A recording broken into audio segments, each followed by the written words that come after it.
కర్ణుడు తన విజయధనుస్సుని అర్జునుడి మీద ఎక్కుపెట్టాడు. కురుక్షేత్రం. గాలి కూడా ఆగిపోయినట్టనిపించింది. యోధుల గర్జనలు ఒక్కసారిగా మసగబారిపోయాయి. అందరి చూపులు ఒక్కచోటే నిలిచాయి. అదే కర్ణుడి వైపు.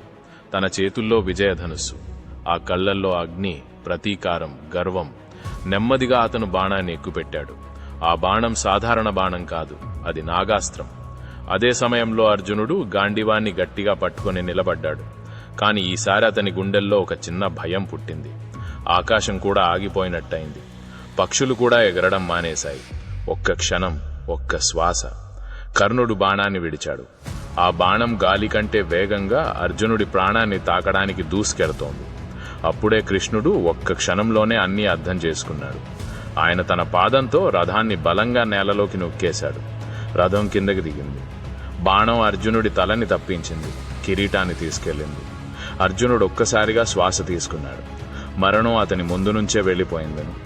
కర్ణుడు కోపంతో అర్జునుడి వైపు చూస్తూ, అర్జున, నీ అదృష్టం బలంగా ఉంది అని అన్నాడు. దానికి కృష్ణుడు నెమ్మదిగా నవ్వుతూ, అది అదృష్టం కాదు కర్ణ, సమయం అని అన్నాడు.